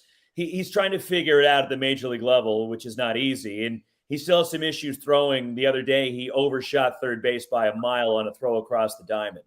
But he's still a force. Is he the power threat that he was years ago or 2 years ago when he was the MVP? I don't know right now. He's still trying to regain that form, but you certainly have to respect him. But you look at that lineup, Chris, with him, you got Castellanos, the way that the Real Muto, the way they can swing the bat, Stott, Trey Turner coming on. I mean, Schwarber's an interesting case study, right? When he's hitting like $180, but he leads off, and he's one of those on-base percentage guys. His on-base percentage is about 330. It's still interesting that they keep him in the leadoff spot despite that low batting average. Yeah, I'm looking at the box score. Actually, Harper has gone deep against the Giants. Trey Turner has 2 hits. Schwarber is over 2, batting at $181. Currently, in the top of the 6th inning, the Phillies lead the Giants. A very interesting series, Cody. The Phillies are up 6-2. Harper inside the park home run. It was an inside the park? Yeah. It doesn't matter if it leaves. Jorge Mateo will tell you that yesterday. Inside the park, I just got the notification. And it's funny, Rob Thompson knew the series with the Giants was coming. That's why Real Muto got the night off last night, because he didn't want him playing 6 games in a row. So he rested him last night on Sunday Night Baseball to have him ready to go for all 3 games against the Giants, because he's a guy that wants to be in there every day. He leads the National League in games caught. And it's interesting how they finagled the lineup knowing the Giants were coming, and this is a team that could possibly see in the playoffs. Yeah, these games right now, I mean, because obviously Philly and San Francisco are the top 2 teams. Cubs hanging in there, and then right behind them, Torey Lovullo and the D-backs, the Cincinnati Reds, and then a very interesting series for Miami against San Diego. So when you look at Miami, Cincy, Arizona, and Cubs, they're all vying for that final spot. But you know what? The San Francisco Giants have not been playing well. No, they have not. And there's no reason they can't get caught with the schedule that they have looming for them as well. And they got to find a way to turn it around. You're right. I think the Giants are leaking oil a little bit. They got to get this thing figured out because they're pressing right now. This is not a good series for them. Then they host the Braves next weekend. So there's opportunities for the teams like the Cubs and the Reds and the Marlins to make a push. And I know you're ready to write off San Diego. I'm like you, Chris. I keep waiting for it, right? It's over. It's over.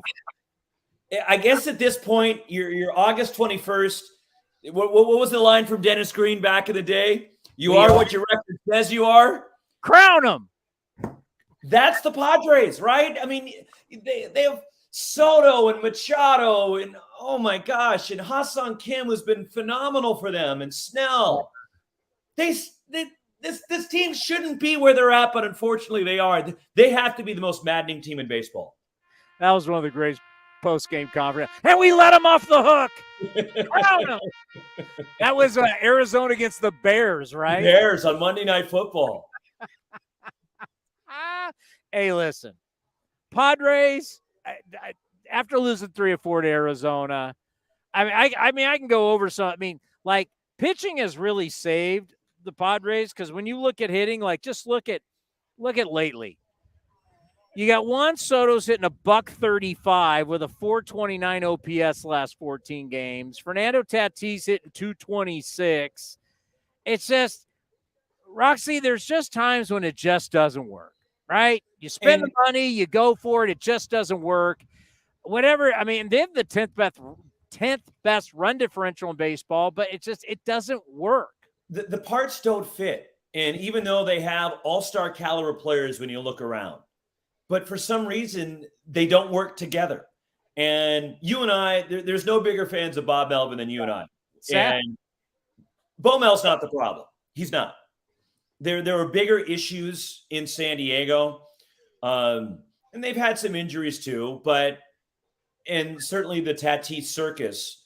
But they are the most maddening team in baseball. It's frustrating to watch. And every time you think, Chris, and I keep buying in, right? They get hot. They win 7 out of 9. You're going, okay, here it comes. The Padres, this is what we've been waiting for. And then you talk about they dropped 3 out of 4 to the Diamondbacks, and it's, yeah, at some point you are what you are. And I'm not ready to jump off because I'm not believers of the teams in front of them, but they have to figure this thing out in the next week or so. Yeah, I mean, if there's a team that has done that, because there was all these teams that are supposed to be better than who they are, and they just, we just talked about the Yankees. Never happened. You're not buying into the Red Sox, right? There's certain teams you say, it's the Mariners who have come on strong. It's the Mariners who have actually said, you know what? We are going to get it into another gear and going to take this into another gear. And you start looking at the Mariners, and they're now, it's only a half-game lead over Toronto, but, if it ends – doesn't end right now, but if it did, they're in. So they've played themselves, as of right now, August 21st, into the playoffs. And these are the exciting races, and maybe just for the third wild card spot in each league, to be honest with you. Okay, the NL Central has some attraction to it because the Cubs are relevant. Again, they're right there with the Brewers and the Reds. But there's no drama in the NL West or the NL East. There's no drama really in the AL Central, although the Twins lead over the Guardians, who are kind of hovering in the race. But the AL East race will be interesting because when you look at the metrics for the Orioles, and I know the O's were just there, Yeah, something doesn't add up, right? I mean, they're overachieving. That the numbers tell you they shouldn't be doing what they're doing, yet they're doing it. And with this whole Tampa Bay situation and Wander Franco and the injuries to the pitching staff, the NL East race is still going to be interesting. And I guess that's why you can't count out Boston, even though they're so far back in that race. But I'm anxious to see how Baltimore handles the month of September with the target on their back. And then what's going to happen with Tampa Bay? What's your schedule like coming up? College football right around the corner, as you know, week 0, San Jose State at USC. Well, I'll be dialed in to the Spartans against the Trojans. But so I'm off baseball next weekend. It's my last weekend before football starts. So I'm taking the weekend off because I'm going to kill myself the following weekend. I've got a Thursday, August 31st, Arizona State's opener. Then Saturday, I'll have Oregon's opener. Then fly through LA and red-eye it to Houston for Sunday Night Baseball. I'll have the Yankees and the Astros. And then after that game, I'll drive from Houston to Arlington for a game the next day, the Astros and the Rangers. So let's go. Football. Let's go. Come on. You rest for the weary. Yeah, you get the rest of the night sleep. Don't be soft. And then the following week, when we'll probably have a real barn burner on Sunday Night Baseball. Let me tell you. What's that going to be? I think it's going to be the Guardians and the Angels. Oh, they're going to say to it, but that's what it sounded like it's going to be. All I know is I will be at the LA Memorial Coliseum when we go down to historic USC and we end Lincoln Riley's last year and USC's last year in the Pac-12. We ruin it week 0, upset of the year, San Jose State. Put it on your calendar, book it. What did Tony Bruno used to call a lead pipe lock? We are going down and beating the Trojans and shocking the college football world. I'd love nothing more. You know that. I will be there. And you'll be cheering for me. And Dallaire gave me the day off. Thank you, Dallaire. And I will be flying down that day. Ready to rock. Ready. We're having a big tailgate before. Can they cover the 30.5? Cover. We're winning. Oh, they're winning outright. All right. We're winning outright. What do you think? I was just talking about the cover? Remember when Stanford went down and shocked the world against Pete Carroll and USC? Were they like a 40-point dog? I thought it was like 27.5. No, it was more than that. Wasn't Pritchard the quarterback then? Tavita Pritchard was the quarterback, and Richard Sherman was on that Stanford team. Well, look it up. Biggest. It's one of the biggest upsets in the history of college football. I believe Stanford was a 40-point, somewhere right around 40-point dog. Will this be the greatest win mankind has ever seen? I wouldn't go that far, Chris. Will this be the greatest? David beat Goliath. I think that was a pretty significant upset.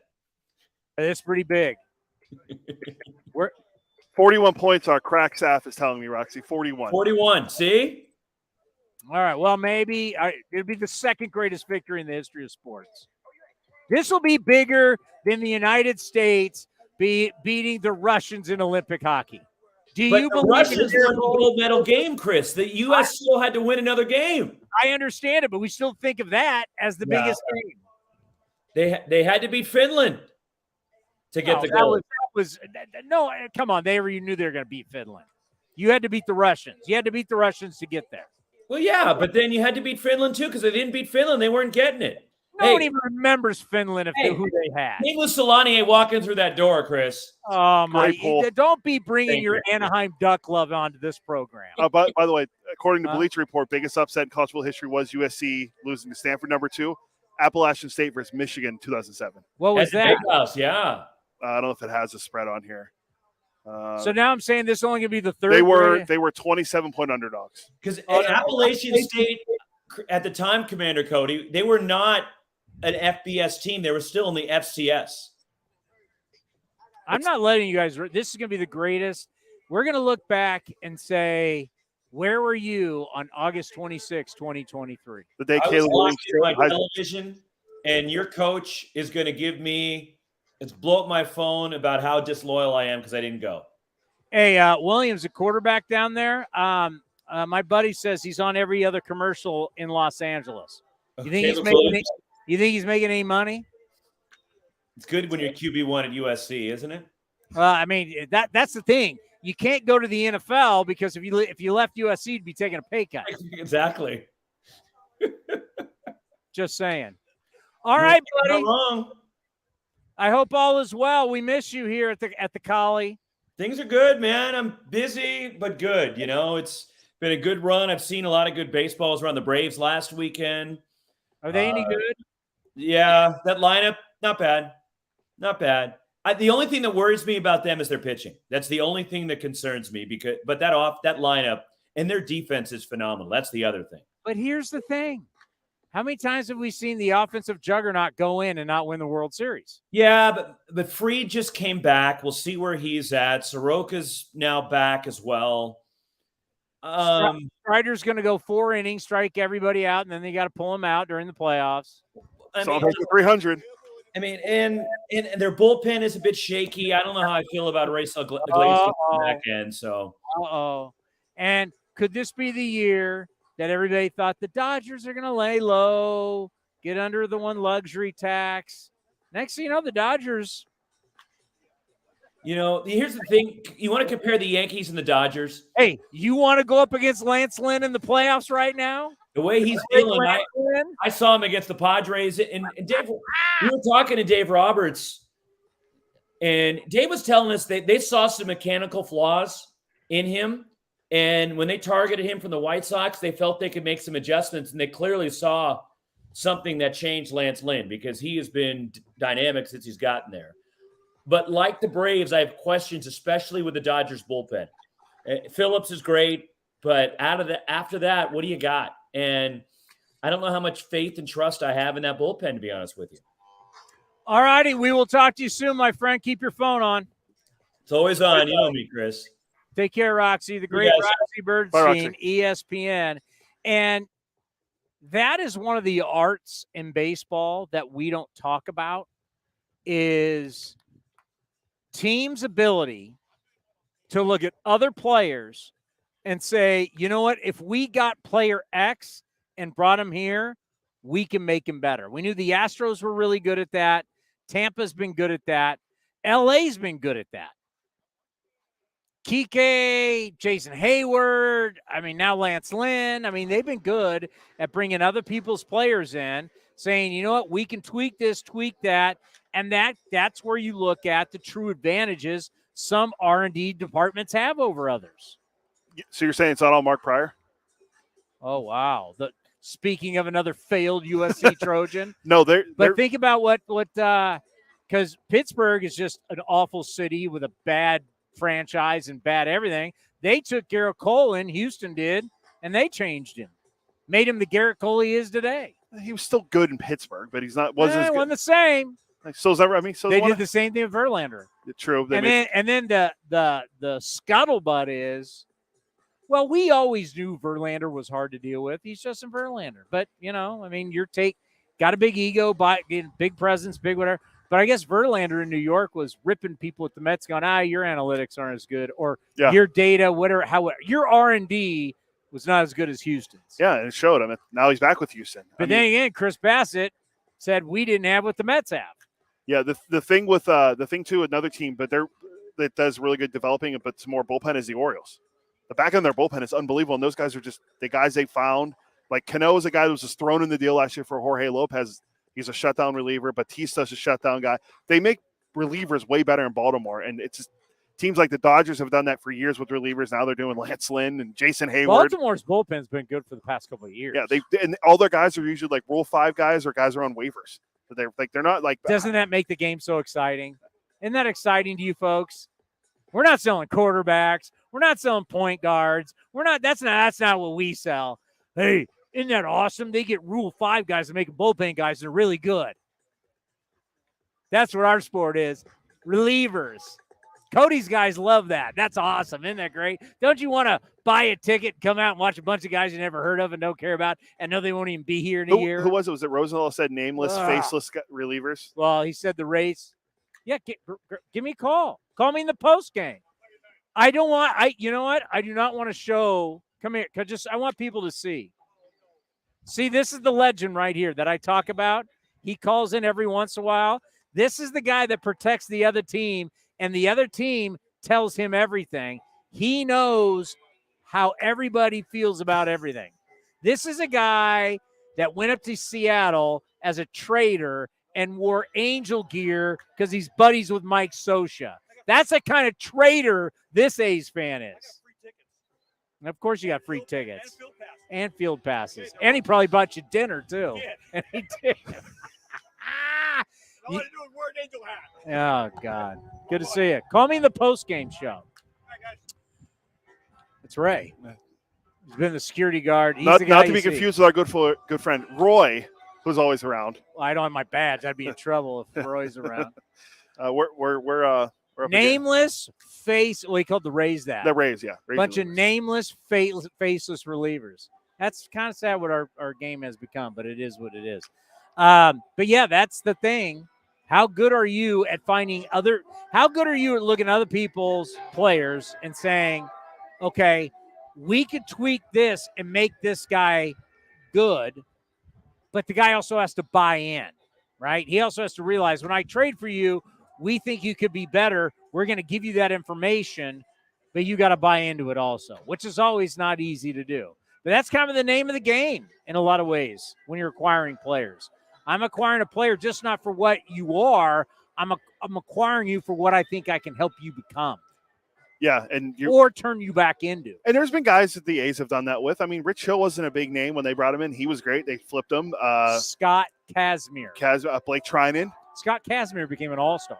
Yeah, there's been a lot of guys. Cole Irvin wasn't anybody. He was a cash deal guy, and he was the most reliable starter the A's had the last couple of years, and now he's with Baltimore. But, yeah, they've done a lot of good things with that, with finding guys in the margins and, making them better. And then, unfortunately flipping them, but they've done a nice job with doing that. Brandon Moss is another one. Failed guy in Pittsburgh, didn't do anything in Boston. Yes, but for this discussion, it was about finding guys and you tweak them. Like what he's talking about is the Dodgers. It's this whole cloak and dagger thing. Eno Saris explained it to me. He explains it better. So the Dodgers have different divisions of pitching inside their R&D department, and they don't even work together, right? Like, you might be in the group of 4-seamers and 2-seamers. You might be in the group of sliders, cutters.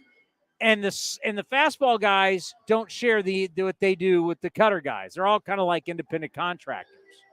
So what they do is they bring you in and they see by video what you've been doing, whatever tweaks or the arm slot grip, whatever. That's different than like finding a Brandon Moss is what I'm trying to say. Yeah, no, I get it. They're like tweaking. Dodgers will bring in Jason Hayward and rework him as a player. Yeah, well, like they take Kike Hernandez, they've changed his swing. Yeah, we can ask. Eno's supposed to be on this tomorrow here, so we can ask him about the Dodgers and what they've done with Atlanta. He'll know. It's a cloak and dagger thing. I don't know if it's good for our game. Is it good for our game when we have all these secrets? Because look where secrets. Mark DeRosa was saying today on MLB Network. He goes, Houston's the one that got caught. There was a lot more teams cheat. Oh, yeah, that makes sense. But by the way, before we go, just got a text from the Royals. Taylor Hearn apologized and said he's willing to do it tomorrow with us, but maybe around 4:30. Why don't we tape you? I can ask him about that. Oh, yeah. You know what? Whatever. We'll make it happen. Yeah, I'll. But I want that. We got Reds Hudler coming on. The Hudman. My tomorrow. guy. 4:15 tomorrow. I heard his voice, and just hearing his voice here at the ballpark fires me up. Yeah, so we'll have him and Eno. I'll see if we can tape with Taylor Hearn, see if he's able to. I'm sure he wouldn't. I'm sure he'd be able to. Yeah. We've had a great show today. Lawrence Butler was great. We'll have that up soon. We buried the Yankees. We buried the Angels. We buried the Padres. Lawrence Butler, the great Ken Korak, got him going. Our friend Allen. It's almost like you ever go there really early for a Warrior game? No. Okay, if you're ever there early for a Warrior game, each guy comes out at a different time to shoot, right? And there's the assistant coaches, or there'll be guys that work for them who you got to get the rebound and get the ball out as the guys are taking shots, right? That's like what we were doing today with Ken Korak. We're just getting him going. You were the guy. What's his name? Q. Bruce Frazier, who throws the ball to Steph. Getting the ball and giving him shots. Yeah. We're getting his shots up. And then the great Roxy Bernstein. I know him as Alan, but I mean, Roxy's been covering everybody. It's great to hear. We haven't heard from Roxy in a while. But the Lawrence Butler. You're going to hear, if you didn't hear Lawrence Butler, what's wrong with you? Lawrence Butler's going to be on pregame. He's going to be on postgame. I may go to bed listening to it, Lawrence Butler. We'll have it up shortly. Shortly? Yeah. We're going to have it on all social media, baby. We're going to be running it. LB, Law Dog, Law, whatever you want to call him, the kid special. His first appearance of many, as he told us he's been watching this show with Bobby Crosby down at Midland. We found out Bobby Crosby's a big fan years ago. Bobby's the best. Bobby will be a big league manager. I don't disagree. He's doing a nice job at Midland. Bobby will be, and you know what? I always liked him as a player. Now we do that. I mean, Bobby's like one of the best too for all the guys down there at fantasy camp. I got pregame. You have like 9 minutes. Pregame coming up next. Thank you for watching A's Cast Live. This is Chris Townsend and Commander Cody for Link Soul. You got to go to their website right now, linksoul.com. The new poll.